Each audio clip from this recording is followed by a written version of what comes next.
Hello and welcome to another episode of Sensational She-Geek live from Yancy Street.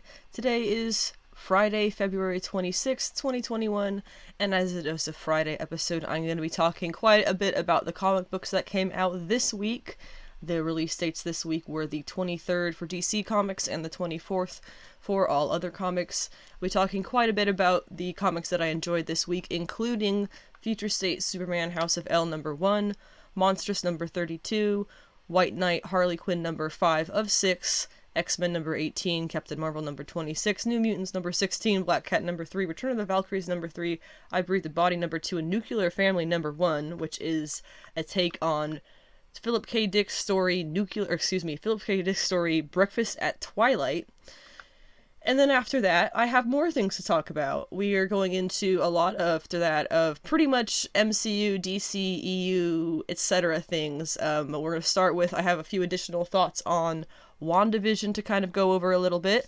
Things that have been coming up in the past week or so. And I know today is premiering another WandaVision episode, but once again, I don't watch those until late at night on Fridays premiering, so I do this podcast well before I watch it. And I will talk about that on Monday's episode, which will be coming out on the 1st of March. It's already March, can you believe it? After the WandaVision brief segment, I'll go into the stuff that we've had this week about Spider-Man 3, news about the Loki Disney Plus show, some stuff that Kevin Feige has said regarding the Disney Plus shows, and some other MCU news. The Bad Batch has gotten a release date on Disney Plus. News about Avatar Studios, which is a new thing that's been created. And then finally we have the Blackfire costume reveal for Titans on HBO Max, and some breaking news as of just a little bit ago about Superman movie happening at Warner Brothers, and some news on that. So there's a lot to talk about, and because there is so much that I'm going over this week, and I wanted to focus a lot on actual comic books as well as things that are in the news, I kind of want to keep that with Monday being kind of more the TV episode and Friday being more the comic episode, but there's always going to be news. So the news is going to be there all the time, and a lot of that news is going to be MCU and DCEU news. But I also wanted to make sure I get a good bit of actual comic book talk in this episode as well. So because there was so much going on in news and comics this week, and I do want to talk so much about comics, I'm actually going to release a third episode this week, and that's probably going to be either later today or this weekend, and that's going to be covering the first episode of Lois and Clark. I guess it's Superman and Lois is what the actual title of it is, on the CW. That was a show that premiered just this past Wednesday, I believe, and people are really digging it, and I watched it last night, and I myself was very taken aback by how much I really liked it. So I'm going to do a probably fairly short special edition episode of Sensational She-Geek Live at Yancy Street, coming out either later today or this weekend, going over just Superman and Lois, the TV show on CW, because I really want to cover everything that happened in it. It'll be a lot of spoilers, but it was a lot of stuff that I want to point out why these things were good, and why I really liked it. But without further ado, this is probably going to be a fairly long episode. Once again, they're going to be hour plus. I was trying to keep it under 45 minutes, but I was lying to myself. It's going to be hour plus episodes, and I hope that's fine. If you do have things that you like or don't like that I talked about or don't talk about on this episode, on these podcasts sometimes, or not enough, or anything like that, go ahead and let me know if you have preferences, things that work out better possibly than other things. And possibly we can evolve to make this what the best podcast that it can be. But without any further ado, let's go ahead and get started with the main bulk of the episode, which is once again the comic picks of this past week, things that I really, really enjoyed in comics, for the most part enjoyed. But there's a lot to talk about, so let's get to it. I'm going to get started with Future State Superman House of L number 1. This was the continuation of Philip Kennedy Johnson's Future State Superman Worlds of War 1 and 2. That is a mouthful. These titles are quite a lot to say sometimes. But I really enjoyed what he did with those first two issues, and this is kind of the wrap-up of what we kind of saw in that. Kind of. But I really enjoyed this. A lot of new characters introduced, a lot of new ideas, and I hope we get to see a lot of the things that we saw in this issue sort of played out in the future, since again this is possible future realities. So hopefully we'll see some of this pop up in the comics at some point down the line. But I thought that this was going to be an issue that took place only 100 or so years in the future based on the solicitation, but no, it turns out that this is thousands of years in the future. Centuries, that's hundreds, millennia, whatever. We had seen in the solicitation that there were two supers, two L's, I guess is what the best word to call them here, who were descendants of John Kent. I kind of figured they were going to be his grandchildren. No, they are so far down the line that people their age who are also members of the House of L are questioning if Kal-El was even a person, or if he was just kind of, the collection of stories that kind of took over various, people through the universe. I don't know, but they were really questioning if he was really a thing, because it's been so long and legends get passed down, the way that they do. So the two descendants that we see, one is the Superman of Earth, and one is a Blue Lantern, Blue Lantern, they're the Lanterns of Hope. They're actually black, which is interesting, and is also just a reminder of how long it's been since Clark Kent was, I guess, the Superman of Earth. There's also a Conan-type L who goes by the name of Khan, which I thought was pretty funny because you get Wrath of Khan, you get Genghis Khan. I thought it was pretty funny based on his outfit. His wife is the leader of a group called the Valkyries. They're a group of women who, I guess they're female L's who protect and fight the House of L like the traditional Valkyries would do for Asgard. So that's kind of a cool thing. I would love to see a little bit more in-depth explanation or something, exploration, I guess, on them. There was the half Tamaranian L who struggles with her anger and her hatred of things, and she was the one who was having the really hard time believing, I guess would be the right term, in the character of Kal-El, who was a real historical figure. She has a hard time wrapping her head around if he was a real person or not. And she has a father who sacrifices himself to stop a kryptonite bomb because they're going off in these battles with the Red King, or the Red King's armies, I guess. And there's a lot of others in the background to take in as well. There was so many characters. I would really love for Philip Kennedy Johnson to do a big long write-up of who's who in all of these scenes and all these characters that he and the artist had to think up to put in the background. So the whole time I was thinking that the Red King is Jonathan Kent, because they get kind of dropping some teases about it. And they even go as far as to say he's a son of the original Superman. So I thought at that moment, yes, Jonathan Kent, I was right. But no, it turns out that he's another son of Kal-El, which, if you're familiar with comics right now, he doesn't have. And so immediately you go, what is this? He cheated on Lois. But no, he was some kid who was magically created by the magical enemy Cersei to try and take them all down. So it's not quite as interesting, although it is, there's some interesting stuff to that. He doesn't cheat on Lois. He's mad. He wants to take down all of the House of L because he doesn't think that they're as pure as he and his father are, which is a bad term for it, but it brings up a good point. How did Clark spawn all of this? Kara doesn't have kids, we know, as Superwoman, because we saw all that happening in the Future State Superwoman double issues. So this has to be all Clark's progeny. With that in mind, imagine how diluted the Kryptonian genes would be, and since clearly all of these thousands of L's in the House of L have just as much power as Clark did, Kryptonian genes must be hella dominant. It's kind of wild to think about it like that, and I feel like maybe then you'll have a little bit of discrepancies, but you can just go with the whole thing that they're super dominant genes. If you have a drop of Kryptonian blood in you, you are full on Kryptonian. I don't know, something like that. The issue ends with Clark returning and taking his weird red sun kid thing off to just off with him, I guess. He just takes him off with him to learn how to be a nice guy. So it was a really good issue, and Philip Kennedy Johnson is going to be doing, I think it's going to be both Action Comics and Superman going forward for at least this, I think 2 stories in each of those, but he's doing at least one full ongoing story in each of them. So I'm really interested. He's now shown that he writes Superman really, really well, two different ways. It was, the first story was the Worlds of War, and now this story, which I would take as completely different type of Superman story. So I'm excited to see what he can possibly do with a character that is a little more interesting and thrilling than things that we've possibly seen in more recent history. Moving on from the solo GC review this week, I want to talk about Monstress number 32.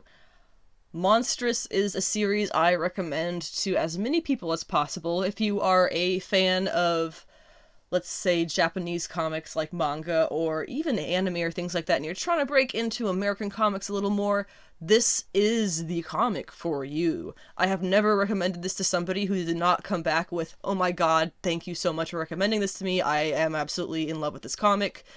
Literally everybody I send this comic to as a recommendation says that. So please, if you are not familiar with Monstress, please, please, please read this series.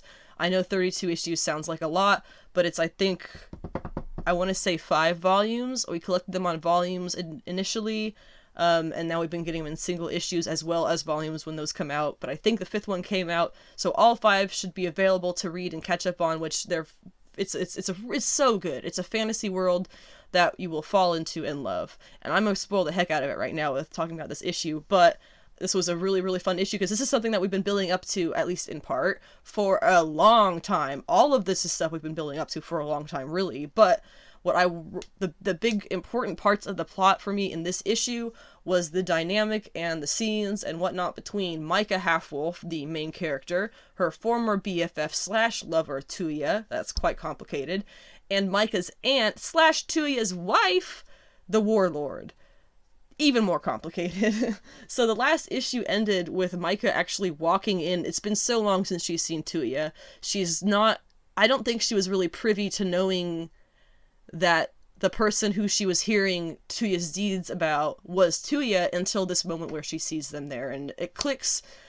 And you really expected her to storm off in a rage in the beginning of this issue, or to have there be some bloody battle where she, challenges her aunt or something, because Micah is such a bit of a loose cannon.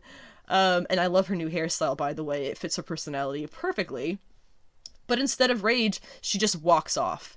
And Tuya and the Warlord, having both witnessed Micah witnessing them having sex, Tuya runs off to catch up with her, desperate to explain, because this is her old friend and lover from when they were children. They've known each other since basically their whole lives.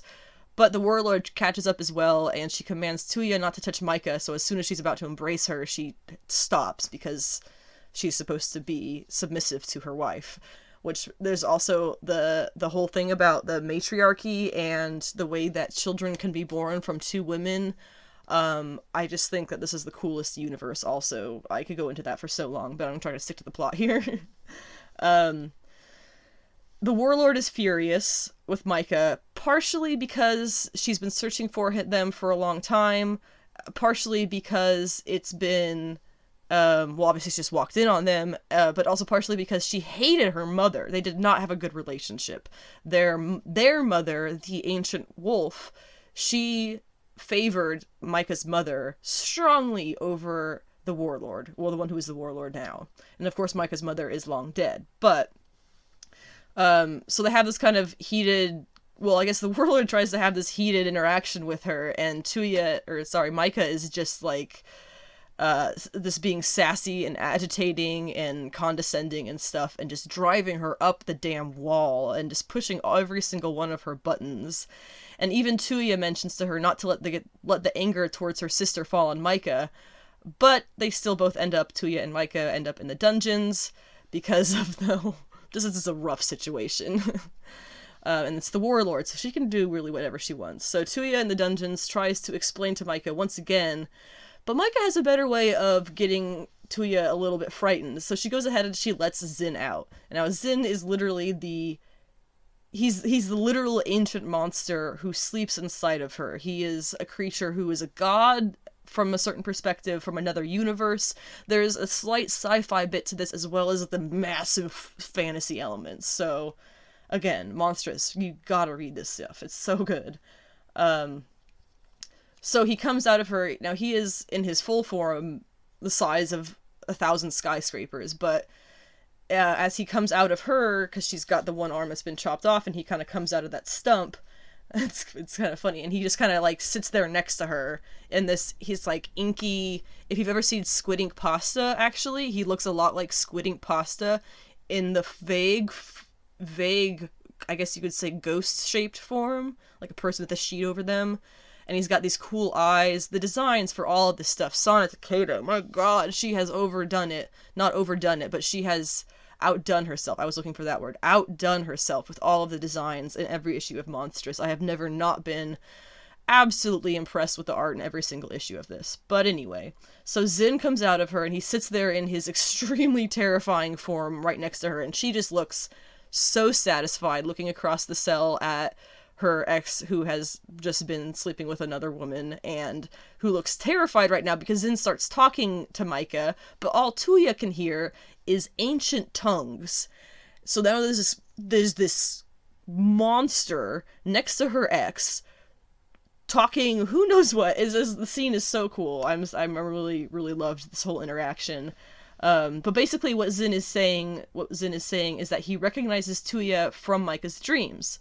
And he mistook the feelings that she felt in her dreams, because they, share the body, as grief. But he sees now that it's betrayal. So Tuya's over there pissing herself practically. And Micah just staring her down, and the little fox kind of adds to it and says that Zin is talking about wanting to eat her because she's a bad person. So after Micah's satisfied she's scared the crap out of her ex enough, she tells Zin to go back inside, but he counters with that it's probably a good time for her enemies to see her with all of her faculties, to know what's up and not mess with her, which is a good point, because later on we see the warlord sitting in her chambers alone. She's got 3 tails, which is awesome. Again, I love the designs for the characters in all of this. And she's pondering what move to make, clearly. And she makes a poor decision. She decides to go and try and kill Micah in her cell, but like I just said, Zin is definitely awake and not asleep. So he protects her, lashes out to attack the warlord as they were just attacked, saying that he knew she would come, and once again, all the warlord hears is tongues. So Tuya screams for Micah to wake up and control it, and Micah, with her eyes so closed, murmurs, "Bitch, you control it," which I actually stopped and laughed when I read that. That shit was funny. And then moves on, of course, to say, "Isn't that what you want?" Which, yes, of course, they do want to control this to use it as a weapon against their enemies. That's the whole thing of why they wanted to track down Micah. I really love the sass Marjorie Liu puts in her characters. Very occasionally you get this kind of more modern, the language is never old-fashioned in the slightest, but every now and then you get a very modern interaction like this. Like, "Bitch, you control it." That shit was funny. I'm sorry. And once all this goes down, Micah's amulet that she got from her mother starts to glow, and the ancient wolf, who we've seen, who is the queen of the ancients or whatever, the Dawn Court, I believe, she emerges from the amulet. Micah summoned her as she is her grandmother. So now we have Micah, Micah's aunt, Micah's grandmother, who is Micah's aunt's mother, who likes Micah a hell of a lot more than she likes her remaining daughter. This shit is getting crazy. It's turning into a bit of a soap opera in the best ways possible. And I am super, super into it. So definitely, if you haven't checked out Monstress, and I didn't just spoil it beyond belief for you to the point where you can't read it, please check out Monstress. I am a really big fan of Sean Gordon Murphy's DC Black Label, quote, Murphyverse, as they have officially decided to call it. He started it with Batman White Knight, and then he did Batman Curse of the White Knight, and now we have the 3rd series, which is, I guess, scripted by his wife, but he directs is Katana Collins. She's a romance writer. She's really, really excellent on this. But Murphy is still the one to kind of direct the story, but she's the one to do the actual writing.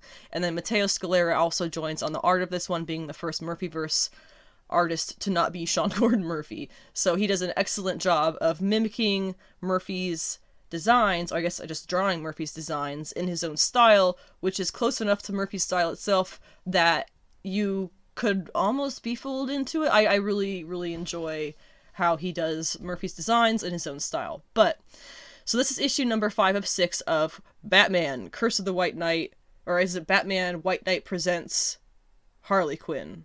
I think that's the official title, another mouthful. But this is issue 5 of 6. We only have one more after this, and things are starting to get really intense, of course. So in the beginning, we get a flashback sequence where we get to see for the first time Harley Quinn interacting with the Joker specifically, as opposed to Jack Napier. Now remember, she falls in love with Jack Napier, not the Joker, and then it turns out that he has this dual personality that comes out and becomes a lot stronger through her knowing him, that is the Joker. So the Joker has a lot of different rules and ideas and motives than Jack, so he plays things very differently than Jack, and so Harley kind of adapts to be what he wants to be, and that comes up a little bit later in the issue. We see her waking up here after an attack. She's in the hospital after the attack on Starlet. There's a whole hullabaloo in the movie theater, and she almost got killed, and here she is in the hospital, and she's woken up when Ivy sneaks in, Poison Ivy. A lot of people have been really wondering what Poison Ivy is like in the Murphyverse, because we had seen her very briefly in the original White Knight series, and Sean Gordon Murphy had made some comments about how there are some really scary Poison Ivy fans who he was trying to avoid, and so that's why she didn't get killed off the way many other villains from the Murphyverse got killed off. But anyway, we get to see Ivy now, answering some of people's questions. We already saw that she has shacked up with the character whose name I don't remember off the top of my head right now, who was the Joker's protege, I guess you could say. Kind of like Harley in the comics more than this Harley. Which makes sense. But anyway, so she shows up to check on Harley here. She had kind of worked a little bit with the Starlet, and I guess she kind of feels bad about that Harley got wrapped into it. So there are some mentions of Harley abandoning her, but then she goes into, more importantly, how she knows that Harley can't raise her family if she keeps getting tangled up into this hero-villain stuff. They talk about how when she was Joker's Harley, like I said, she adapted herself to be what he wanted as opposed to what Jack wanted, which was her, just her as she was. And Ivy said that she only did that to try and embrace and be closer to Jack so she wouldn't lose him. And so again, it's somebody telling Harley, you've made mistakes in life, but you've made them for the right reasons, I guess. I don't know if that's the right interpretation. We're supposed to get there, but that's what I got. She says that Ivy tells her that you can't survive by compartmentalizing parts of yourself, and she uses both Bruce and Jack as examples of this, because Bruce, of course, tried to do the Batman Bruce thing and ended up in prison, and Jack was Jack and Joker and ends up killing, Harley ended up killing the Joker because Jack was losing the fight. So she basically tells Harley, you need to embrace all the parts of yourself or this isn't going to work out. Later on that night at Harley's place, we see a nice little rundown of Harley getting the kids ready for bed while Starlet gets ready to go out and do a murder. But it turns out it's not really that. She's actually bombing Harley's place, which Bruce sees on TV from prison. Remember, Jason Todd is like the warden or something, the captain at the prison, and so Bruce kind of figures out a way to get himself locked into the room with his helmet and everything, and he dresses up like Todd and gets out Jason Todd and escapes prison, basically. And he goes, because he's got to go and see what's happening with Harley. It's terrible, everything's on fire. She's inside the building trying to find her babies. She can't find her daughter. Her hyenas pull her out of the house, and with her son, Lou the hyena goes back inside for the daughter and bursts through the window. Basically the firefighters are saying it's too late, and Lou bursts through the window with the daughter, saving her. The daughter's okay, but it doesn't look like Lou's gonna make it, and that's how the issue ends. It's on such a bummer. And of course, I guess, there was Harvey Bullock discovered Bruce dressed up as Red Hood and is gonna bring him back to prison, I think, but so Harley Quinn White Knight, issue 5 of 6, continues to be stellar. The Murphyverse, everything Murphyverse. This is the third, once again, Murphyverse series. I can't recommend it enough. Sean Gordon Murphy and now his wife, Katana Collins, have done an excellent job with picking out bits of the DC universe to tweak slightly and make it their own in some way. So there's so much of this that is so unique while familiar at the same time. I think I've gone on about that enough. Getting into a big clump of Marvel books now, I want to start with X-Men number 18, Probably my favorite thing that came out from Marvel this week. This is a long-anticipated issue where we finally see what has happened to Laura, Darwin, and Synch inside the vault.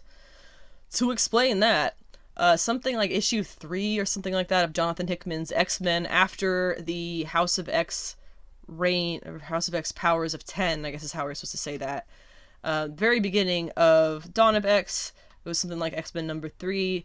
Jonathan Hickman has us meet the Children of the Vault, where there's this one character who is this crazy-looking girl with absolutely black skin and absolutely white hair, and she has funky powers, and she lives in this thing called the Vault, and it's some kind of threat for the mutants, but they don't really know anything about it, and that's pretty much where we're at before this issue.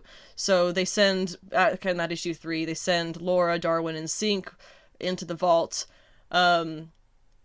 Time is supposed to be weird in the Vault. We're not really told what that means, except that time is supposed to be weird in the Vault. So what I'm thinking is that when they get out of the Vault, the 3 of these characters, assuming that they're all still alive, are going to be very, very different than when they went in. So we see in this issue what really seems to be just the first day after they break into the Vault, what they have encountered and kind of come across and seen.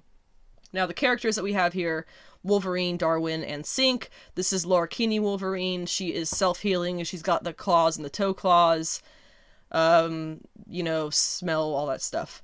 Darwin can adapt to any environment, which he does immediately as soon as they get into the Vault, and it was really funky to see. He gets these, lenses and shit all over his face, kind of like Eye-Boy. And Synch can mimic the abilities of anybody, so he's the one who's narrating this issue, so he refers to himself as their backup, which is honestly the probably brutally honest way of naming that, because yeah, he's here to be their backup. So it seems they're only in the Vault for a day before shit really starts to hit the fan. Basically, they follow one of the children into the city that's inside the Vault, end up battling all of these children of the Vault who have these really funky powers and ports and things in their bodies, and we're not really sure what any of them do, but they end up successfully taking them down, and the last one who is there, I guess, explodes? She sets off some kind of bomb in the center of the Vault's internal city here. And the issue kind of ends with the narration from Synch saying that it became immediately much harder to leave the Vault. And through context, I'm going to guess that they're going to have a lot of problems remembering what actually happened inside the Vault. There was a lot of narration of Synch talking about how you remember things because they're important to you and whatnot, which makes me think that possibly no matter how hard they're going to try, they're not going to really get the information out to the outside. I'm not really sure at this point if they're going to survive, all 3 of them. Synch has admitted that he is the backup, so it's possible for one of them to die, although I don't think that's going to happen in all reality.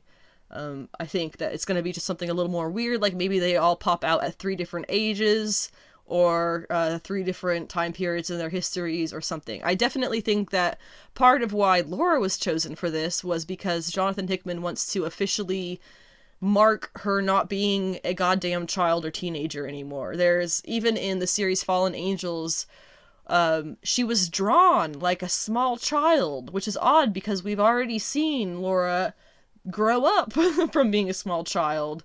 But these artists and guys keep trying to de-age her, and so I think putting her in the Vault with all the timey-wimey bullshit that's in there, she's gonna come out the other side a grown woman, probably the same age as her father/clone dad, Logan, and that's gonna be the official. She's not a child anymore. She's Wolverine. She's not X-23. She's Wolverine. Okay, just deal with it.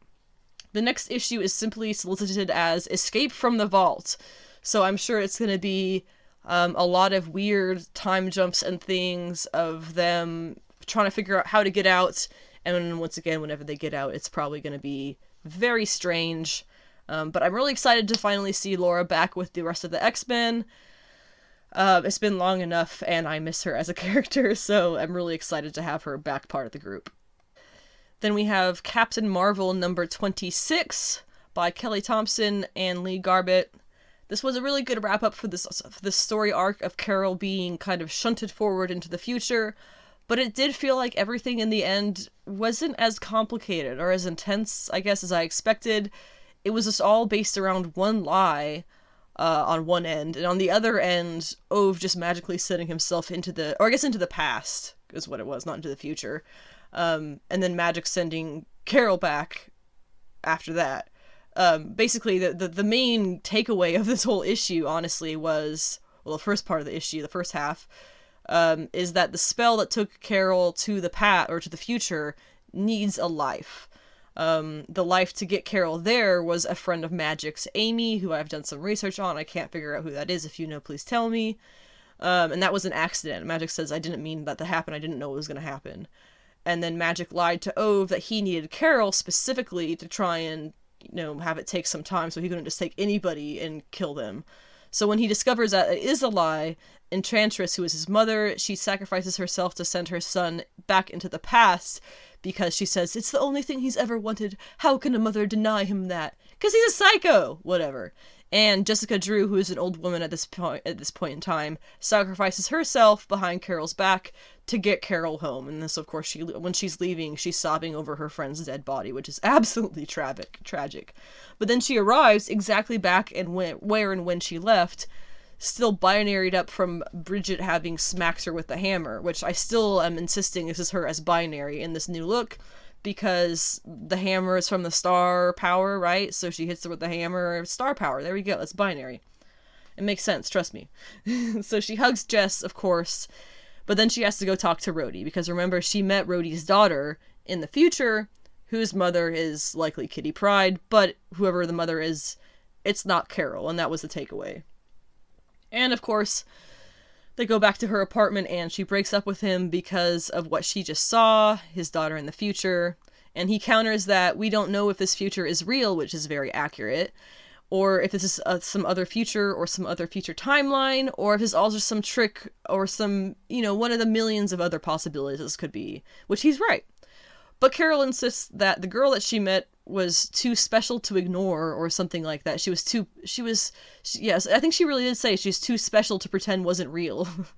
And she says that continuing to date him would be like not allowing the girl Rhodes, to exist. I gotta say, I'm on Rhodey's side with this one. Carol can't possibly know what the future will hold. And this particular future, it does take, let's be honest, a fair amount of artistic liberties in the couplings. You have Quanin and Forge, which, as fun as that is, why? It doesn't really make sense. There's a couple other ones. You got Clint and Natasha. I'm sorry, but that doesn't make any sense. It should be Natasha and Bucky, if anybody. If she's gonna have a child with a person willingly, it's gonna be Bucky. Clint also doesn't deserve a relationship because he has cheated on every woman he's ever been with, but that's a whole other story. But the point being, there's a fair amount of artistic liberties in the storytelling of this future timeline, so it's not really that far off of a guess that this is not the future we're going to actually see play out. So Rhodes probably won't be born anyway, and this will all be for naught. So I'm kind of... maybe this is meant to be seen as Carol making a bad decision. I don't really know quite in this issue. Kelly Thompson kind of has a way of ending issues on a, and then the next issue picks up with, oh, okay, that makes sense now. So we'll kind of see if we get that feeling with issue number 26, issue number 27, which is the next issue. That is going to be a bit of a filler issue. We have Marco Cucchetto starting on the covers, main cover artist for Captain Marvel, ongoing for the time period, which I am really excited for, because I love his art on Daredevil and anywhere else that it appears. And the issue after that, 28, she's going to be getting a new costume and learning magic, because like Superman, magic is one of her only weaknesses, and she just saw all that kind of play out with Ove, so it's time to get on top of that weakness and make it not a weakness. We're also getting another new artist with the next issue of Captain Marvel. I'm really tired of that. For example, I just mentioned Mark Cucchetto doing the Daredevil art. With the exceptions of possibly a handful of issues, and the current issues, I should say, that are half Mark Cucchetto and half someone else's name I can't remember right this second. Daredevil by Matt Fraction has been drawn entirely by Marco Checchetto. And it's on issue, I think 27 is what just came out. Really good series, by the way. It's another one I would recommend to pretty much anybody. It's not a hardcore comic-y thing, but it's written super, super well. Anyway, if Daredevil can have the same artist for that long, and I'm pretty sure Fantastic Four has had R.B. Silva as the artist for a good while as well. That might not be the right name, I apologize if it is.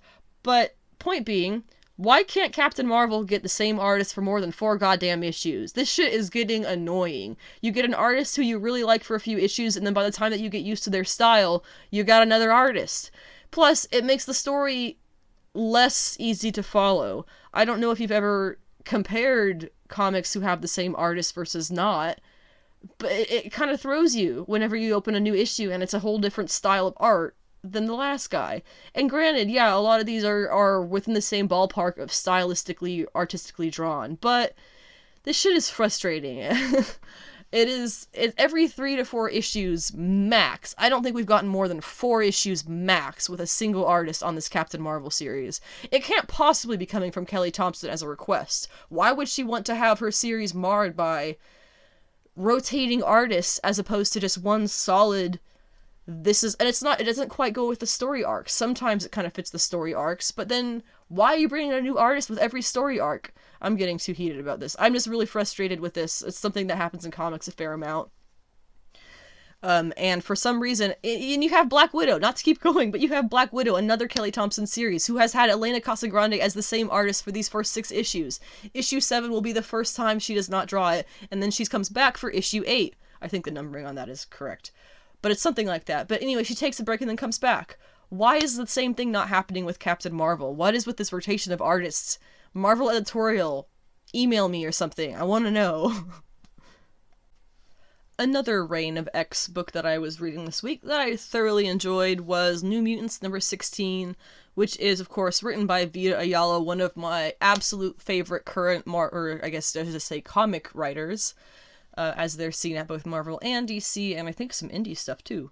And then the artist on this issue, past couple of issues, has been Rod Reese, who is probably my second favorite New Mutants artist, directly behind Bill Sienkiewicz, who is probably the all-time, everybody's favorite of all time for New Mutants. He did Demon Bear Saga, he's great. But this team of Vita Ayala and Rod Reese is knocking it so far out of the park you can't even find the ball, and that's a good thing. So, in the past couple of issues, we've been seeing the young mutants on Krakoa befriend the Shadow King in secret, which is obviously not good news. But meanwhile, they are learning with the original New Mutants and some friends who are helping them out to teach the young of Krakoa how to use their powers and whatnot. They have been working together to use their powers synergistically as a group. So in this issue, of course, Shadow King decides to use that against them and kind of tricks them into teaming up with him to switch each other's bodies and such. It's a absolutely crazy notion if you take into account that No Girl, who is one of these characters, she's just a brain, usually, and several others have fairly extreme impediments as well that might make them hate their bodies and selves even more after being in another body without these impediments. But we all know this already. Shadow King's not a good guy. That's not news. So it's a little bit horrifying and a little bit incredibly interesting when he does this. But the thing that happens after, a few moments of shock and awe is their bodies start dying. Like, actually dying. Immediately just starts rotting hardcore really fast. So Scout, who is Honey Badger, who is Laura, who is Logan, it's a string of clones there. She decides to leave the group after discovering this whole thing that it kills their bodies whenever they do this and that he wants them to do it some more. And she brings up again the fact that she's a clone, and based on talks that she's had with the older New Mutants, she's not sure if they're going to let her go through the resurrection protocols the way they would with any other mutant. They already denied Madeline Pryor resurrection protocols and somebody else whose name I can't recall, but they've given other clones like Wolverine and supposedly Honey Badger and, a couple of others they have let them go through the resurrection protocol. So that's something that has been a recurring thing here with Scout/Honey Badger, that it doesn't sit right with her, knowing that there are beings like her who came into existence the same way she did, who, more or less, who aren't allowed to exist because of that fact. So that hasn't been sitting well with her, and she brings that up again once more as she storms out of this exercise that Shadow King was having them do. And I'm also really, really excited to see the rest of these New Mutants figure out that the kids have been messing around with Shadow King in the forest, and just their brains are going to explode. I'm like, oh shit. Meanwhile, back in the ranch, Magic is disciplining some teenagers who wrecked the younger kids' habitat, their little living space on Krakoa, which, based on conversation, I think it's officially been stated that now these original New Mutants are more in their mid-20s, early 20s at the very least, because she refers to them as teenagers and she hates teenagers. So Magic and the mutants who came up in her age group, definitely not teenagers anymore, which I am happy to see that confirmed, because let them age a little bit. You know, it's comics, so they can't do it real time, but let them at least age a little bit. Don't be like Family Circus, where those damn kids have been children for all of eternity. And then we have another part of the story where Karma and Danny Moonstar go off on a trip to find a kid who went missing in Otherworld because King Jamie Braddock is up to no good, and there's a lot of weird shit going on in Otherworld, and if they die in Otherworld, they're not going to come back as them, if they come back at all. So, lots of problems with a kid being missing in Otherworld. And also, Rain is continuing to unravel about her long-lost son, who, if you remember, was killed by a strongman. Really, really dark story. But in this issue, she speaks with the I think it's the 5 she speaks with? No, it's X Factor she speaks with.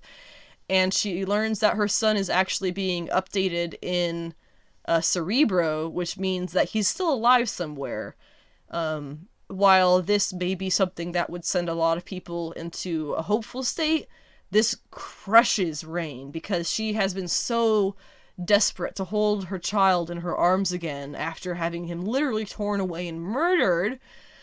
God, among other things, terrible things that have happened to her in her life. But she's been trying to get to that point for so long, and here she thought if she could just convince them that he's gone, because she saw him die, or so she thinks, I guess, that she would be able to get him back. And now the road to getting him back has just become longer, because he's alive, but he's somewhere, somehow, and they can't locate him. They don't have any way of locating him necessarily. So it's going to be a bit of a tough journey for Rain to get her son back, and she is spiraling very hard. And unfortunately, there's no one there right now to help her, because they're all on their other trips. So hopefully in the next issue, we'll see somebody comfort Rain, and get her to a better place, and hopefully get that kind of trip going of finding her son and getting her feeling healthy again. If that's what it's going to take, let's do it. New Mutants by Vita Ayala and Rod Reese. What a team, man. This has been 2 or 3 issues with this team. They have all been so good. Like, really, really top of the line X-Men comics. Definitely recommend this one. The last comic that I'm going to go over quite extensively, it'll be a little bit shorter, is Black Cat number 3 by Jed McKay and CF Villa. I have been digging the heck out of Jed McKay's Black Cat these first 3 issues, as I did the, I believe, 11 that we got from the first series, which was, I think, late 2018, or 2019 to 20, whatever. It came out last year. It was a victim of the Diamond shutdown, which, again, was pointless, but whatever. But here we are. This is a tie-in to King in Black, and I had mentioned in my last podcast, or possibly it was last week, I think it was just last week's comics that I talked about it, that there's some discrepancies between what was happening in the Black Cat, King in Black tie-in and King in Black issues, specifically number 4, and I think they kind of fixed that in this issue. The timing of everything coming out backwards is super frustrating as a reader, because I know they put those little editorial notes in about, see this issue, well, that issue came out 2 weeks ago. It's okay, fine, whatever. You can't make everything perfect, but still, I'm not a big fan of it when they do this. But the issue is still really good. It is taking place inside Felicia's mind, where she is talking to basically just old magic that comes from Yggdrasil, the Norse tree of life that I probably just butchered the pronunciation of. The magic, this old magic, wants to take over her entirely to use her, so it's trying to sell this idea to her on a deal that it thinks would be perfect for any human, that they would write away their entire soul to have. The kicker is, it includes the love of anyone she desires, which is what causes Felicia to snap out of it and be like, oh, bitch, no, get out of here, we're not doing this. I really, really like this, because her romantic life, Felicia's romantic life, is a cornerstone, a massive cornerstone of her characterization. It always has been. And she hardly ever has it her way, but still, she's a romantic, and she's not stupid. She knows that someone loving her against their will, because of magical, because, whatever it is, if it's not them willingly loving her, it's not going to be the same as the real thing, and they're not actually loving her for her. So that's, I'm glad that was a thing that, you can have everything you want, all the riches, all the power, all the glory, but as soon as they get to all the love, nope, never mind, I know you're actually trying to trick me, because that is not real love. And she snaps out of it. She refuses the deal in the end, giving the staff back to Strange once this magic thing is over. And then he sends her teammates home, and the two of them go off to face the horde of Knowles dragons together.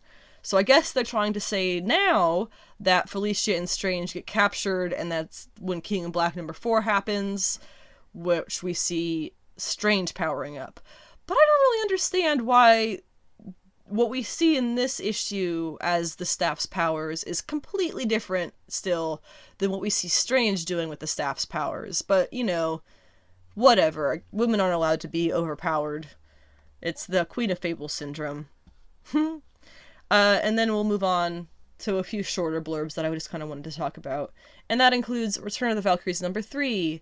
This is, once again, another King in Black tie-in series, but we're going to get I believe it's called The Mighty Valkyries, is a potentially ongoing series we're going to be getting after King in Black, featuring at least this new Valkyrie and Jane Foster. I'm not sure about others, it's kind of on the fence right now. Which, by the way, I finally figured out, I don't know if they actually said it before, because I'm terrible at remembering these things. But the new Valkyrie's name, finally I figured out, is Vanlandi. Vanlandi. Yeah, I think that's how you say that. So this issue was not as, I think, in-depth as the last issues. But basically it's the 3 Valkyries who are on Earth going to take down Null by at least take away his necrosword. And they need somebody to fight him directly while the other 2 go and honestly do the other end of things. They go to back to the Celestial's body, that's right. So unfortunately, I remember I was so excited we get Hildegard back in this. She hasn't been in the comics in a while, and I know Brunhilde probably isn't going to make it back. If she does, it's not going to be till the next issue, but right now, she's still dead. She's still in Valhalla, but it was her idea to get them on this whole thing that they're doing now, so thanks for helping out, Brunhilde. Hildegard, I'm really hoping that we see more of you, regardless of what happens in this issue. Basically, since she's the one who goes to fight Null to get the necrosword and send it off to the other 2, she basically ends up sacrificing herself to Null's symbiote goop after doing her part of it in an effort to reclaim that necrosword. So it's as yet unclear if she succeeded. I wasn't honestly sure based on the art what she was trying to do or if she accomplished it. But Vanlandi gets Yarnborn back, so that's good. And I imagine that she'll end up coming back to help them once she's done celebrating that. But yeah, I guess Hildegard is dead. The way that they kind of wrote it, it sounds like she was saying goodbye for good, but we know that we can get people out of the symbiote stuff, so I don't know. We'll see what kind of happens with that going forward. And finally, I'll go over, I know I already talked about Monstress, but 2 other indie titles that I really enjoyed this week was I Breathe the Body number 2 and Nuclear Family number 1. I Breathe the Body number 2, the first issue I had speculated because the child at the end, who was an influencer and world famous, and the child of a man who basically saved the world the world is like in a post-apocalyptic state, and he saved it. Apocalyptic state, and he saved it. I can't seem to speak today. But he created this. He saved it by creating this like farmed meat thing. And there's no animals. You just create the meat. It's very bizarre. But his son, on the social media streaming thing that he does, and then in the first issue, kills himself by like carving his face off or something. And oddly enough, nobody seems to be very shocked by that in this issue, and the majority of the issue is the kid's manager showcasing his dead body on social media pages in various forms. They even do the autopsy on his social media. It's kind of dark, if you couldn't grasp that. I have to get the feeling that I'm right here, and the kid is actually made out of meat fakely, in a fake way, the way that the meat people eat is, because nobody seems to care. The kid's dead. Nobody's worried, and the father just keeps telling her, yeah, just show everybody everything, give them what they want, and then we'll take it all down once he's back. And he's not going to come back. He's dead. We're dissecting his body right now. Of course, he's going to come back because he's fake meat, or whatever you want to call that. Fake kid, fake teen, I don't know. There's obviously a lot more going on in the background that we aren't privy to yet. This whole deal his father seems to have made to become the man that he is now, who saved the world and is notorious and loved and etc. There seems to be a lot more going on regarding that, and regarding the whole meat thing in general, especially if his son has something to do with that. There was this weird little honeycomb structure that they took out of his throat too, and we didn't get an explanation for, so there's something else going on here that we definitely haven't seen yet. It's definitely a horror series too, so if you are squeamish, do not read this. And finally, Nuclear Family #1 is by Stephanie Phillips with art by Tony Shasteen. I wanted to just briefly mention this one because it is a pretty good retelling so far, at least, of Philip K. Dick's Breakfast at Twilight, which is basically a story about a family who kind of basically just wake up one morning 7 years in the future, which is 2 years post-nuclear war start. They're still mid-nuclear war with the USSR as it is at the time. A bunch of stuff happens, lots of conversational stuff and theoretical stuff. And basically how it ends is they decide to let the house get bombed later that night, and that bomb will send them back into their time period. And they end up being right, although their house does get destroyed and it gets written off as like a gas leak or something. But, it ends in the classic, Philip K. Dick way, where while the neighborhood thinks that everything is fine and it was just a single incident because of the accident in the house or whatever, the kid at home sits there and thinks to himself that he knows the truth of the situation and this is signs of bad things to come. It's classic old school sci-fi lessons. There's not really a lesson to it. It's just like this thing that kind of happens. That's it. But I also wanted to mention that the art really it's odd for a comic, but it really reminds me of hand-drawn ads that you would have seen in this era. So somehow it ends up being perfect for the story, because that's the kind of art you would have seen heavily during that period. All you wouldn't have photography in advertising yet, you had art. And if you've ever seen Mad Men, you would have seen kind of the beginning of that happening. But yeah, really cool start to Nuclear Family. The second issue, I guess, this issue ends with the moment that they just discover that they are sent somewhere not where they were a second ago. And so then they're gonna finally figure it out. I imagine in the next issue they're gonna figure out what's going on. I'm not sure how many issues this is gonna be, but I don't imagine it would be more than 6 based on what I know about this story. But it's really interesting, and I would definitely recommend that. If you're into the Philip K. Dick stuff or sci-fi comics, this is definitely going to be a cool sci-fi comic. So, and that wraps up my segment about comic book picks of the week. Whew.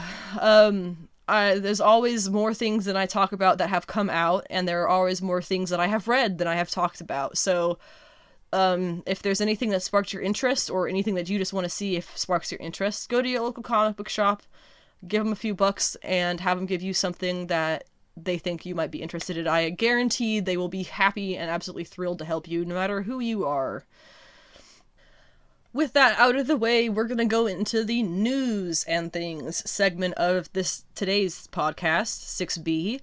Of course, it's gonna be a lot of MCU, it's actually a lot of MCU and Disney Plus stuff, a little bit of DCEU stuff, and a little bit of other stuff. So, jumping right into that, I have some more thoughts on WandaVision, unsurprising, I know. Everybody has thoughts on WandaVision, but there was something that I forgot to mention in last week's episode that my husband and I had kind of discussed. How cool would it to be, I can't speak today, how cool would it be to see Wanda take the whole world into her hex, even if it's just for a moment? We're thinking about this because, of course, Civil War, God, here we go again.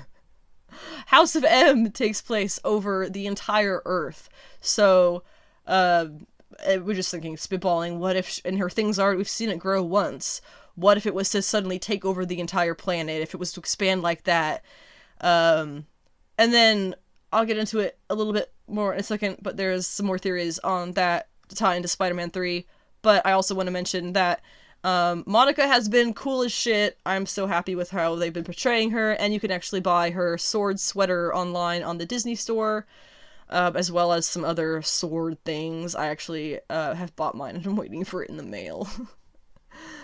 I stan Monica, and I hate that word. I also forgot to mention that last week, in the comics, Wanda's sons actually get taken away from her, sort of, and they come back older. So one theory that we also had here was that if the last time we saw them was they were with Agatha, and clearly they're not there now, is if Agatha has taken them off, maybe she brings them back fully grown, and then, of course, after that point, they can star in Young Avengers with Kate Bishop, who we're going to see in Hawkeye, America Chavez, who we're going to see in Multiverse of Madness, and Cassie Lang, who we've already seen in Ant-Man, aged up from when she was a child in the first Ant-Man. So, cool things are happening. Actually, we saw her in Avengers too, Endgame. Because the going theory, and I would kind of argue that this is more likely than not, for sure, is that the next Avengers movie we see is going to be Young Avengers. That stuff has been flying off the shelves. We've already have most of the team here between the twins here. You get Kate, America, Cassie. That's 5 members. All you need now is Hulkling, Kid Patriot, who you already have several, or whatever his name is. So you have several options to do that. And if you really want an Iron teenager of some sort, you can create Riri Williams, or you can just use the kid that was from the Iron Man movie that everybody thought was going to be Iron Lad. But yeah, that's something that can definitely still happen. Is them coming back older and starting the new Avengers, or the Young Avengers, I mean. But somewhat related to all of that, kind of parallel to it, is Spider-Man 3 finally got its name. After some intense trolling by Tom Holland and Zendaya and a few other cast members, we finally get the official name via a cute little video clip called... The name is going to be No Way Home, and it's coming out December 2021. And additionally, Tom Holland would like to claim that Tobey Maguire and Andrew Garfield are not going to be in it. Which, one thing I have to say, there was some rumor going around the past week or so that Disney actually stepped forward and put an end to and said, no, that is not true, we're not doing that. I don't remember what the rumor was, but I feel like they kind of fudged up in doing that because they have now set a precedent that if rumors are not true, they are going to say something. And if rumors are true, they're going to keep quiet. Which then extends to actors saying things. If actors say something and Disney says that it's not true, it's not true. If actors say something and Disney doesn't say anything, the actor is lying. And we've seen this, we've seen this so much. Tom Holland said it about the Spider-Man casting, I think. You got, Tatiana Maslany just did it a while back about the She-Hulk casting. This is a dangerous precedent Disney has set, and so them not saying, Holland claiming that they're not in it, just honestly makes me think that they are in it even more, even though I think it's just going to be a very tiny little clip. So that's coming out December 2021. Now, going back to WandaVision, the thing that I had to relate that to is, WandaVision directly cuts into Multiverse of Madness, right? So the best theory or thought on all of this that I've seen, based on No Way Home being the name of Spider-Man 3, which we can definitely guess is going to be a multiverse-based movie, and then Multiverse of Madness obviously being Multiverse of Madness, and so there's going to be some multiverse stuff talked about there. Is it possible that Wanda's Hex is going to explode at the end of WandaVision, or burst or something, so that he, Peter, ends up somewhere else, and a lot of other characters end up being displaced across the multiverse? That would be a really good explanation to why it would be called No Way Home, and that would also bring in a lot of more options, and I really don't want to mention Angela here, but I'm gonna.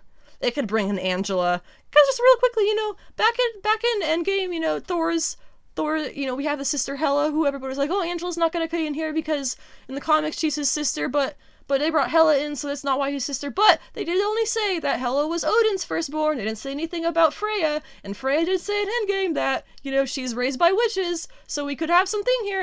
And in Age of Ultron in 2013, that's how they brought Angela into the comics, into Marvel, because it was Age of Ultron, and there was all these multiversal splits and things, and she was pulled in that way. So we could really argue that Angela might be in the comics or in the movies, because Freya's firstborn, not Odin's. Okay, I just had to get that off my chest.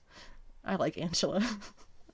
She's Thor's sister, who was originally a Todd McFarlane, Neil Gaiman creation. Neil Gaiman took her to Marvel long after Todd McFarlane literally just killed her off. He got her stabbed in the chest, standard women in refrigerator shit. But anyway, thank you, Neil, for saving her to something that is actually using her. Anyway, lots of cool stuff with theories on Spider-Man 3, which is coming out December 2021, No Way Home. More MCU and Marvel Disney news is that the Loki Disney Plus TV series has officially announced their release date, and that is going to be June 11th, 2021.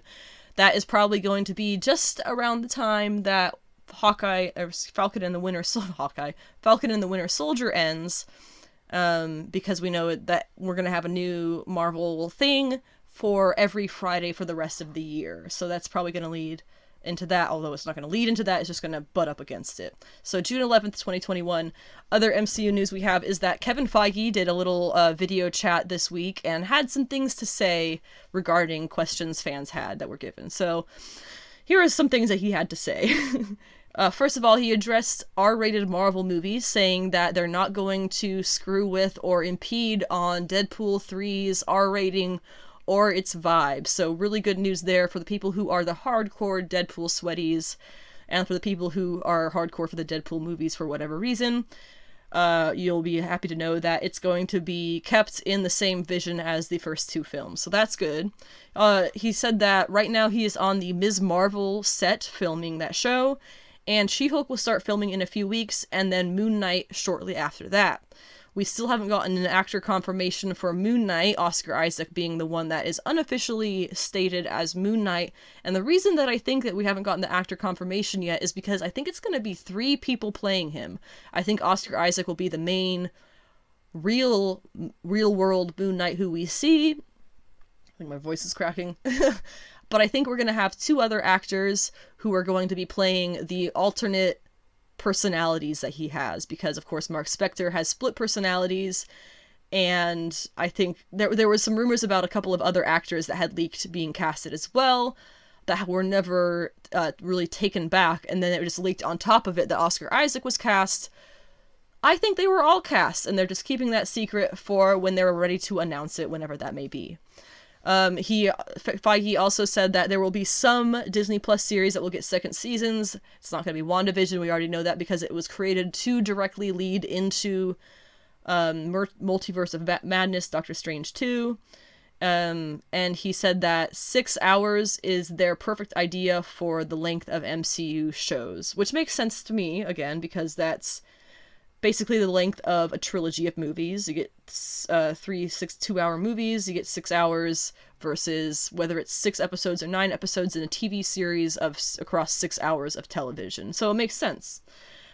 He once again reiterated, like I just did, WandaVision leads directly into Multiverse of Madness, but he also added that he and director Sam Raimi made sure that it will make sense. Multiverse of Madness, Doctor Strange 2, will make complete sense to people who have not seen WandaVision. So that's also really good news, because we know Disney Plus is a subscription service. Not everybody is going to be privy to that. He mentioned that What If will premiere shortly after Loki, which is being released June 11th, as I just said. So What If will probably be by midsummer for sure. He's, like I said, he's currently on the set of Ms. Marvel, and he also defended the other Marvel shows on Netflix and, what was Agents of S.H.I.E.L.D. on ABC? And the other one, saying that they, he didn't really, people were basically saying, oh, well, they weren't as successful as you are, successful, and he's basically saying it doesn't really matter. There's people who will, basically do everything they can to say that they like these shows better than my shows, so I don't think it's fair to say one is better than the other. Everybody just has their preferences. So good on you, Kevin Feige, for handling that super, super well. And I know I talked about the whole rumor thing that's happening in mostly just Marvel casting news. And Feige here did not say if the Agents of S.H.I.E.L.D. cast appearing in the MCU going forward is a rumor that is true or not. He did mention that having Clark Gregg come back as Coulson for Agents of S.H.I.E.L.D. and then coming back for Captain Marvel was really, really fun. And so there's always room for that, but he did not mention if they were planning on to do that actively or not. Now, that would be referencing Daisy Johnson, I think, is the primary character people are talking about when they talk about this. Daisy Johnson, Quake, is probably going to show up in Secret Invasion, which is why that question was asked, I believe. And finally, he did reference Agatha being the one who is messing with Wanda through Pietro, which we kind of already know. It's still a little unclear, even after him saying this, if she is the one who initiated the whole Pietro thing, or if she just took advantage of it. But the more I think about it, the more I'm thinking that she fully initiated it. And as today is the day that when the next episode of WandaVision is premiering on Disney+, I am not going on the internet for the rest of the day until I watch that. I am not going to have that spoiled. Thank you very much. The last bit of Disney Plus news that I have is the Bad Batch, the Star Wars spin-off show, got officially a premiere date, and that is going to be March 4th. It's right around the corner. That's like a week away, I'm realizing now. I think that is a week away. Hang on. Let me get my calendar up. That is 6 days away, folks. That is not even a week. It's going to premiere next Thursday. So I imagine they're going to do the weekly episode drip. Now, if you don't know the Bad Batch, that is the spin-off from Clone Wars, where it's the clones who turned out, quote, wrong. Too big, too small, too scrawny, too smart, too into explosives, whatever it is. That's the Bad Batch. They're still clones, but they're just they're not really clones. They're not like the other clones. They're different. So they were an immediate fan favorite who caught on as soon as that episode that premiered them in the last season of Clone Wars premiered. So I'm really excited to watch the show because they were such a cool concept. And of course that would happen. If you have thousands upon thousands of clones, of course you're going to get one that comes out, quote, wrong every now and then. It's just a matter of odds. And moving on from Disney Plus, Avatar Studios was announced by Nickelodeon this week. I'm a really big fan of their Last Airbender and Legend of Korra shows on Nickelodeon, and so it's very exciting that they've announced Avatar Studios to create content based on the legends of Avatars, Aang and Korra, and people who lived in and around their times. So that's super, super exciting. If I recall, Legend of Korra ended with Korra entering the spirit world with Asami after kind of becoming the last Avatar. I think the Avatar cycle ended. So there wasn't ever going to be a new season, but this going back and retelling or telling new stories from their shows is really, really exciting. I don't know if it's going to be one-shots or a whole series or anthology or what, but it's a cool concept, and I am really, really happy we're going to get more Avatar material that I have no doubt they're going to be all ages aimed, so everybody can enjoy it once again. Something exciting that happened yesterday on the DC. We're now into the 2 DC announcements I have here, folks. On the DC front, we had the official reveal of Blackfire's costume for the Season 3 of Titans on HBO Max, which is going to be premiering soon, apparently. I still haven't gotten over this, okay? I'm sorry, Corey, but you might have to call me Team Blackfyre this season. Depends on how her characterization is. We'll see. But this is, I think, a fantastic costume. I think that they did learn a little bit with Starfire and have changed it just a bit to her costume to look a little bit more accurate. Plus, she's the more Tamaranian. Starfire hasn't been on her own planet in who knows how long, and Blackfire is the current ruler, I believe, of Tamaran. So this is going to be really fun. I am super excited to see the sisters together on screen and to watch them fight it out in a massive CGI battle, because what else is it going to be? And as a quick note to the folks still complaining about the sisters being portrayed by black actresses, I don't know their names. I haven't honestly looked that up yet. I'm sorry. But Coriander in the first 2 seasons did a fantastic job portraying the character. And yes, I would say that the showrunners had a bit of a learning curve in showing her alien powers, but if you've actually watched the show, you know she takes a much closer form to Starfire in the comics when she fully powers up. Her skin turns glowy orange, and her hair turns into the fiery red and orange. So you can't really say that this is inaccurate casting or anything like that, because she looks the way she's supposed to when she's fighting. Just because she doesn't walk around looking like an alien all the time, that doesn't mean that it's racist or whatever. She's doing a great job as the character, as they've written it for her. So I'm all Team Coriander. Well, I guess I'm now Team Blackfire, but I like them both. The final bit of DC news here before we wrap this whole podcast episode up is just breaking news this morning before I did my Twitter purge before WandaVision, is Ta Nahisi Coates has been picked up to write a Superman movie at Warner Brothers. This is really, really exciting because JJ Abrams is apparently producing, and the rumor is Henry Cavill is gonna star. Now, I have this little blurb here from Deadline that I wanted to read a little bit about Ta Nahisi Coates' career. If I could do that, okay? It's a Deadline article about him. It's titled Superman Reboot in the Works at Warner Brothers, with Ta Nahisi Coates writing, JJ Abrams producing. So if you want to find it, that's what it's called. But here's the quotes that they have about his career, because it is quite impressive. As the national correspondent for The Atlantic, Coates covered cultural, social, and political issues, specifically that of African Americans and white supremacy.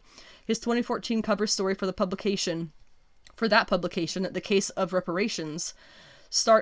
Reparations, started a national conversation on the subject. It was named the top work of journalism of the decade by New York University's Carter School of Journalism Institute. Coates has also written for The Village Voice, Time, and has contributed to New York Times Magazine, Washington Post, and more. His nonfiction books include The Beautiful Struggle, Between the World and Me, and When We Were 8 Years in Power, An American Tragedy. Between the World and Me won a 2015 National Book Award for nonfiction.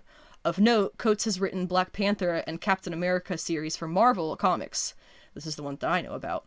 Coates received a special thanks credit on Avengers Infinity War, Avengers Endgame, and Black Panther. He's a big deal, and that was the end quote. He's a big deal. He is one of the top name black writers of the time period, I would easily say. I haven't read his Captain America because I'm sorry, I just don't care for the character in the comics that much. He's fine, I'm just not that interested in it. But having him on a Superman project is very, very interesting because, as I was just mentioning earlier in the beginning of this episode, about Philip Kennedy Johnson's Superman, Philip Kennedy Johnson has now shown us 2 different Superman stories, completely different, and he has handled them expertly, and they're both very unique in how he has handled them and how he has written them. Just imagine what a writer with the accolades like Ta Nahisi Coates is going to be able to put out for us in terms of a Superman story. I can't even fathom how good this shit is gonna be. I just got really excited about this again. I have no doubt that as long as this project continues to fulfillment, this is going to be one of my favorite Superman movies probably ever. And I still have the Superman and Lois show to talk about. I'm not going to be doing this on this episode, obviously. But I do want to talk about that. It's going to have its own special premiere episode thing that's going to be happening. But I am so, so excited for this. We're going to have a very, very skilled black man writing Superman for a DCEU official movie. Now, that's exciting. If Henry Cavill stars in it, it's even more exciting because, God, I do not want to deal with another Superman origin story. I don't think he'd do that anyway. And hopefully it will stray away from Zack Snyder's Jesus metaphors. We get it. It's obvious, I know, but there's a lot more to Superman than the Jesus metaphor. Let's move on and see some more of that. If you've made it this far in the podcast, thank you once again for listening to Sensational She-Geek live from Yancy Street. My name is Anna. You can find me online. My website is www.sensationalshegeek.weebly.com. My Instagram is @AnnaWithTheComics. I cover solely comic material, but it's like a bit of a share with things that I like, share the things that are current, just have some fun with comics page. My Twitter is @SavageSheGeek because sensational was too many letters. On my website, you can find all kinds of reading orders for female characters, and there are some amounts of plot summaries of things that happen in their issues. You can find reviews of series in their entirety and of single issues, and you can find just general commentary on the industry as a whole. I've had the site for about 1.5 years, so there's a good amount of stuff on there to flip through. And if you have any questions, comments, or concerns for me, anything you would like to add to what I usually say in my podcasts, go ahead and shoot me a note on whatever media format is the best for you. And once again, thank you so much for listening to my podcast. I hope that you enjoyed it, and I hope you have the sweatiest of weeks.